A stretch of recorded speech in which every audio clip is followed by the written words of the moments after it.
യഥാർത്ഥമായിട്ടുള്ള voting result കിട്ടിയിട്ടുണ്ട് മക്കളെ. ഒന്നാം സ്ഥാനം കരസ്ഥ മകൾ അനീഷാണ്. അനീഷ് കിട്ടിയിട്ടുള്ള വോട്ട് എന്ന് പറയുന്നത് 24,521 വോട്ടുകൾ അനീഷ് ഇതുവരെ നേടിയെടുത്തിട്ടുണ്ട്. രണ്ടാം സ്ഥാനത്ത് പിന്തള്ളപ്പെടുന്ന അനുമോളാണ്. അനുമോൾക്ക് ഇതുവരെ കിട്ടിയിട്ടുള്ള വോട്ട് എന്ന് പറയുന്നത് 23,871 വോട്ടുകൾ. കുഴപ്പമില്ല, ചെറിയൊരു വോട്ട് വ്യത്യാസം ഉള്ളൂ കേട്ടോ. അങ്ങനെ മൂന്നാം സ്ഥാനം കരസ്ഥ മകൾ ഷാനവാസാണ്.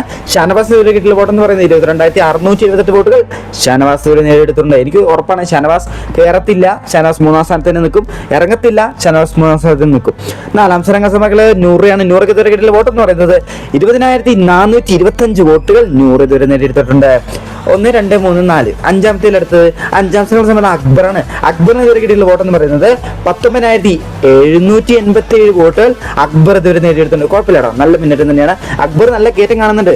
അടുത്തതായി പിന്തള്ളപ്പെട്ട നെവിനാണ് മക്കളെ. നെവിന് ഇതുവരെ കിട്ടിയിട്ടുള്ള വോട്ട് എന്ന് പറയുന്നത് 19,520 വോട്ടുകൾ നെവിന് ഇതുവരെ നേടിയെടുത്തിട്ടുണ്ട്. ആറാം സ്ഥാനം അങ്ങനെ കരസ്ഥമാക്കിയിട്ടുണ്ട്. ഈ ആഴ്ച അങ്ങനെ പുറത്തു പോകാൻ ചാൻസ്, അതായത് മിഡ് വീക്ക് എവിക്ഷനിൽ ഈ ആഴ്ച പുറത്തു പോകാൻ ചാൻസ് ആദിലയാണ്. ആദിലക്ക് ഇതുവരെ കിട്ടിയിട്ടുള്ള വോട്ട് എന്ന് പറയുന്നത് 15,245 വോട്ടുകൾ മാത്രമേ ആദിലക്ക് ഇതുവരെ കിട്ടിയിട്ടുള്ളൂ. അതെന്തുകൊണ്ടാണ് ആദിലക്ക് വോട്ട് കുറഞ്ഞത്? ഒന്നാമത്തെ കാരണം നൂറയുണ്ട്. അപ്പൊ നൂറയ്ക്ക് വോട്ട് കുത്തുവോ അല്ലെങ്കിൽ ആദിലക്ക് വോട്ട് കുത്തുവോ? ഈ രണ്ടുപേരുടെ ഫാൻസുകാരും കടന്ന് നിട്ടോട്ടം മൂടുക എന്ന് തന്നെ വേണം പറയാൻ. അവർക്ക് വോട്ട് കൊടുത്ത് ഇയാൾ നോക്കും, ഇയാൾക്ക് വോട്ട് കൊടുത്ത് അയാൾ നോക്കും. ഇങ്ങനത്തെ ഒരു അവസ്ഥയാണ്. അതുകൊണ്ട് തന്നെ ഈ ആഴ്ച മിഡ് വീക്ക് എവിക്ഷനിൽ അതിലെങ്ങനെ പുറത്താവും? പണപ്പെട്ടി എടുത്ത് ഓടണം എന്ന് വിചാരിച്ച അതിലേക്ക് പണപ്പെട്ടിയും ഇല്ല, ഓട്ടവും ഇല്ല, ഇങ്ങനെ എവിക്ഷൻ മാത്രമേ ഉള്ളൂ ബാക്കി. ഈ അനുമോളാണോ അനീഷാണോ ജയിക്കുക? എനിക്ക് തോന്നുന്നു അവർ വളരെ ഇഞ്ചോടിഞ്ച് പോരാട്ടമാണ്.